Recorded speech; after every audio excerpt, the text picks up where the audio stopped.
12 ராசிக்காரர்களும் வழிபட வேண்டிய தெய்வங்கள். 1. மேஷம். அதிபதி செவ்வாய். தெய்வம் முருகப்பெருமான். செவ்வாய்க்கிழமைகளில் முருகனை வணங்குவதும் கந்தசஷ்டி கவசம் படிப்பதும் இவர்களுக்கு அதீத தைரியத்தையும் வெற்றியையும் தரும். 2. ரிஷபம். அதிபதி சுக்கிரன். தெய்வம் மகாலட்சுமி. வெள்ளிக்கிழமைகளில் தாயாரை வணங்கி நெய்தீபம் ஏற்றி வருவது செல்வச் செழிப்பை உண்டாக்கும். 3. மிதுனம். அதிபதி புதன். தெய்வம் மகாவிஷ்ணு. புதன்கிழமைகளில் விஷ்ணு சகஸ்ரநாமம் கேட்பது அல்லது பெருமாள் கோவிலுக்கு சென்று துளசி அர்ச்சனை செய்வது புத்தி கூர்மையை தரும். 4. கடகம். அதிபதி சந்திரன். தெய்வம் பார்வதி தேவி அல்லது அம்பிகை. திங்கட்கிழமைகளில் அம்மன் வழிபாடு செய்வதும் பௌர்ணமியன்று நிலவொளியில் தியானம் செய்வதும் மன அமைதியை தரும். 5. சிம்மம். அதிபதி சூரியன். தெய்வம் சிவன். சூரியநாராயணன். ஞாயிற்றுக்கிழமை சூரிய நமஸ்காரம் செய்வதும் சிவபெருமானுக்கு வில்வ அர்ச்சனை செய்வதும் அரசாங்க நன்மைகளையும் ஆரோக்கியத்தையும் தரும். 6. கன்னி. அதிபதி புதன்.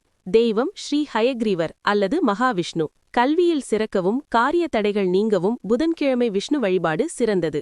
7. துலாம். அதிபதி சுக்கிரன். தெய்வம் ஸ்ரீ ரங்கநாதர் அல்லது மகாலட்சுமி. கலைகளில் சிறக்கவும் குடும்ப ஒற்றுமைக்கும் லட்சுமி நாராயண வழிபாடு உன்னதமானது. 8. விருச்சிகம். அதிபதி செவ்வாய். தெய்வம் துர்க்கை அம்மன் அல்லது முருகன். இக்கட்டான சூழ்நிலைகளிலிருந்து விடுபட ராகு காலத்தில் துர்க்கை வழிபாடு செய்வது இவர்களுக்கு பெரிய பாதுகாப்பை தரும். 9. தனுசு. அதிபதி குரு. வியாழன்.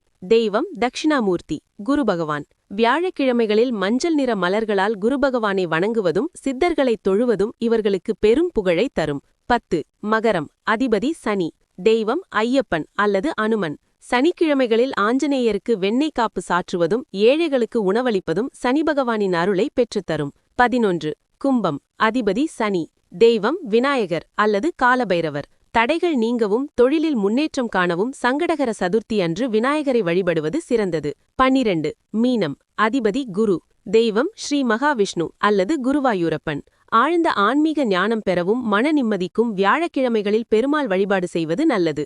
சிறப்பு குறிப்பு: உங்கள் ராசி எதுவாக இருந்தாலும் உங்கள் குலதெய்வத்தை வணங்குவது மிக மிக அவசியம். குலதெய்வமே மற்ற கிரகங்களின் அருளை உங்களுக்கு பெற்றுத்தரும் முதல் கதவு.